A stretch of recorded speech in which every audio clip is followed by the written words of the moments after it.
Hello friends, आज का पहला प्रश्न है। एक आयत की लंबाई और चौड़ाई क्रमशः 40% और 70% बढ़ा दी जाती है। आयत के क्षेत्रफल में कितनी प्रतिशत वृद्धि होगी? आयत की लंबाई में कितना प्रतिशत की वृद्धि हो रहा है? 40% और चौड़ाई में 70%। और तब कहा था कि क्षेत्रफल में कितना वृद्धि होगा। तो कुछ नहीं करना है, ये फॉर्मूला आपको पता है ना, x + y + x × y/100, इसी पे आपको बैठाना है। ठीक है, तो x की जगह रखिए 40% वृद्धि हो रहा है तो पहले 40 लिखेंगे, प्लस उसके बाद 70% में वृद्धि हो रहा है, फिर 70 लिखेंगे, प्लस प्लस प्लस, दोनों प्लस में था इसलिए यहाँ प्लस का चिन्ह दिए। अगर एक प्लस में रहता है एक माइनस में रहता तब यहाँ माइनस देते हैं, प्लस माइनस माइनस होता है। तो प्लस प्लस प्लस हुआ तो आप फिर 40 × 70 करना है, 40 × 70 अब बट्टा 100, इसी को सॉल्व कर लीजिए। तो 70 में 40 जोड़ दीजिए, कितना 7 × 4 = 11, 110 हो जाएगा यहाँ पे, प्लस इसको सॉल्व कर लीजिए, 1 0 से 1 0 खत्म, फिर 1 0 से 1 0 खत्म, 7 चौके 28, तो यहाँ 28 लिख दीजिए। तो 110 में 28 जोड़िए, कितना होगा? 138 हो जाएगा। तो 138% का वृद्धि होगा क्षेत्रफल में। तो इसका आंसर ऑप्शन बी। अब बढ़ते हैं अगले प्रश्न की ओर। प्रश्न है, एक रेलगाड़ी 72 किलोमीटर प्रति घंटा की गति पर चल रही है, उसे 1400 मीटर की दूरी तय करने में कितने सेकंड लगेंगे? हमको समय निकालना है। समय बराबर क्या होता है? दूरी बटे चाल होता है। समय बराबर क्या होता है? Distance upon time, distance upon speed होता है, दूरी बटे चाल होता है।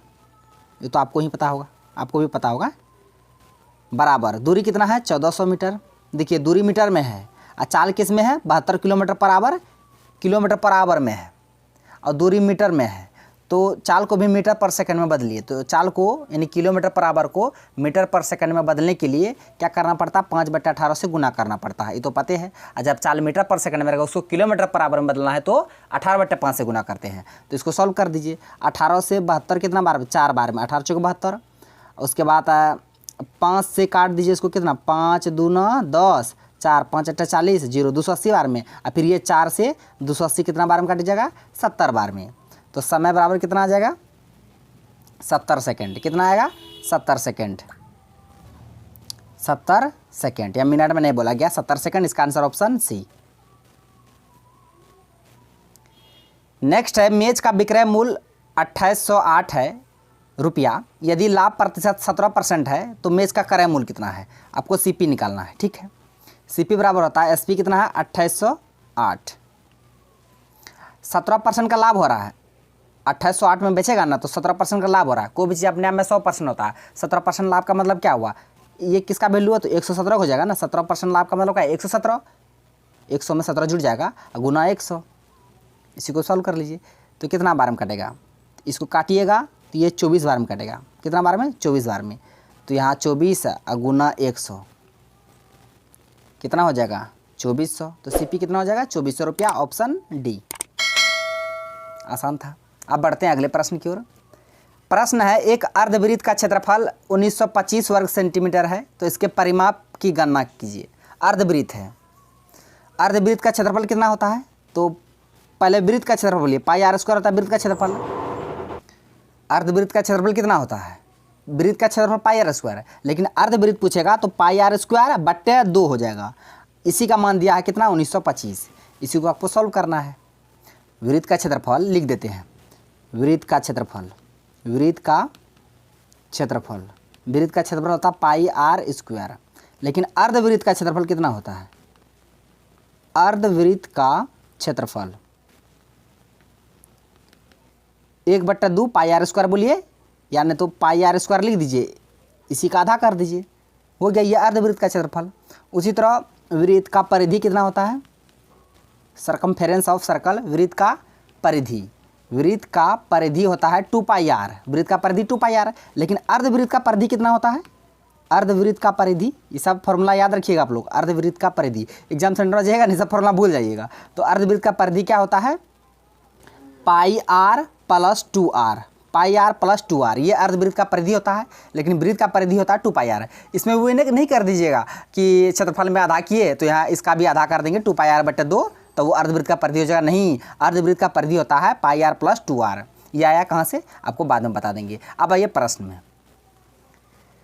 प्रश्न में दिया गया था अर्धवृत्त का क्षेत्रफल, तो पहले जानेंगे कि अर्धवृत्त का क्षेत्रफल क्या होता है। तो अर्धवृत्त का क्षेत्रफल होता है πr²/2 बराबर 1925। तो यहाँ से आपको r का वैल्यू निकल जाएगा। तो r का वैल्यू निकालिए। तो पाई का मान क्या? 22/7 रखेंगे।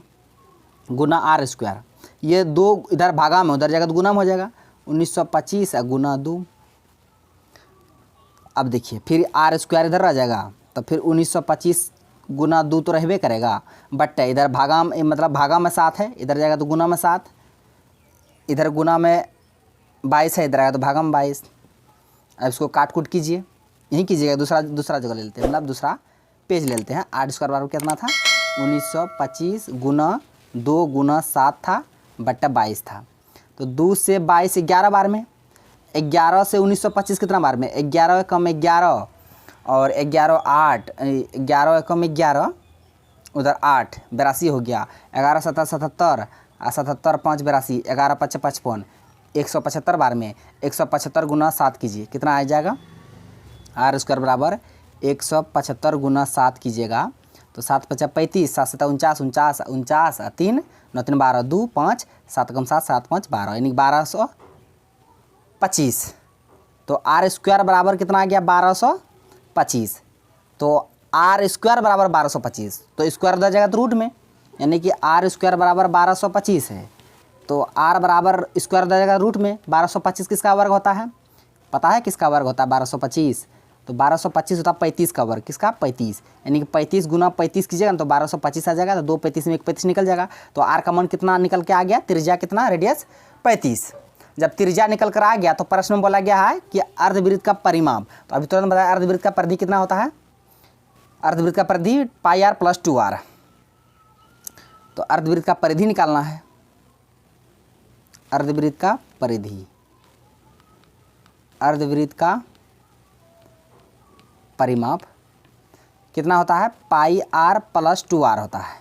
तो पाई का मान 22/7 रखेंगे, आर का मान अभी तुरंत निकाले 35, प्लस फिर 2 गुना आर का मान 35 निकाले, इसको सॉल्व कीजिए, 7 से 35 5 बार में, अब 22 5 110 और प्लस 35 गुना 70, तो 110 में 70 जुड़ेगा तो 180 आपका आंसर हो जाएगा, 180 आपका आंसर हो जाएगा। ऑप्शन किस ऑप्शन में 180 है, 180 ऑप्शन बी में है।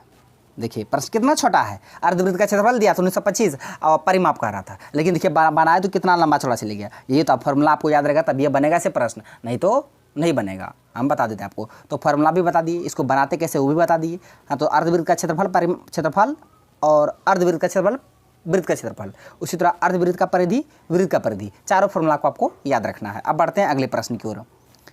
प्रश्न, एक गोले का पृष्ठीय क्षेत्रफल 5544 वर्ग सेंटीमीटर है, तो गोले का व्यास, तो गोले का पृष्ठीय क्षेत्रफल कितना होता है, 4 पाई आर स्क्वायर होता है। गोले का पृष्ठीय क्षेत्रफल होता है 4 पाई आर स्क्वायर बराबर 5544।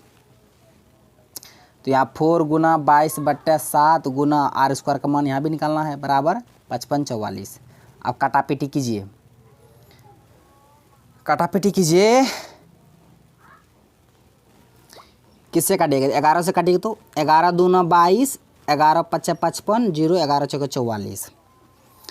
अब फिर किससे कटेगा ये,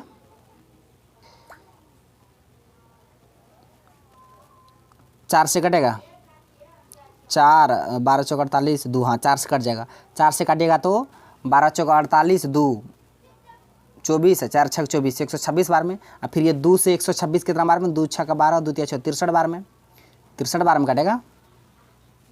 तब यहाँ आर स्क्वायर बराबर ये 7 उधर जाकर 63 से गुना हो जाएगा, 7 गुना 63 हो जाएगा। तब यानी आर स्क्वायर बराबर 7 गुना 63 कितना होता है, 7 या 21, 7 चौक 42 है 2 44, 441। आर स्क्वायर बराबर 441, फिर आर इधर जगह रूट में चल जाएगा स्क्वायर उधर ना, तो 441 किसका वर्ग होता है, 21 का। तो आर का वैल्यू कितना आ गया 21, तो आर निकल गया, त्रिज्या निकल गया 21। हमको बोला गया है गोले का व्यास, देखिए व्यास जो होता है त्रिज्या का दुगुना होता है, व्यास त्रिज्या का दुगुना होता है, यानी कि जो व्यास होता है ये त्रिज्या का दोगुना होता है, त्रिज्या का क्या होता है, दोगुना होता है। हमको त्रिज्या नहीं बोला गया, त्रिज्या हम निकाले कितना 21 है, त्रिज्या 21 निकाले हैं, हमको व्यास चाहिए, तो त्रिज्या का दुगुना व्यास होता है, तो 21 का दुगुना कितना 42 हो जाएगा। तो व्यास कितना निकल कर आ गया गोले का 42 सेंटीमीटर, न कि 21 सेंटीमीटर। देख रहे हैं ना, 21 भी ऑप्शन में रहेगा, देखिए 21 भी दिया है 42 भी दिया है। तो बहुत सारे स्टूडेंट क्या करें, 21 निकला मारो आंसर भागो आगे, नहीं देखना है, व्यास मांग रहा है, तो त्रिज्या का दुगुना होता है, इसका आंसर ऑप्शन ए। तो फ्रेंड्स आज का प्रश्न बस यहीं तक था, सारे प्रश्न को विद कॉन्सेप्ट के साथ बता दिए। यदि आपको वीडियो अच्छा लगा तो मेरा वीडियो को लाइक कीजिए तथा मेरा यूट्यूब चैनल कर दीजिए सड्डा को सब्सक्राइब करें और बेल आइकन को भी हिट कर दीजिए, ताकि हर एक लेटेस्ट वीडियो का नोटिफिकेशन तुरंत आप तक पहुंच जाए। थैंक्स फॉर वॉचिंग वीडियो, धन्यवाद। अब मिलते हैं नेक्स्ट वीडियो में नेक्स्ट टॉपिक के साथ, तब तक के लिए जय हिंद।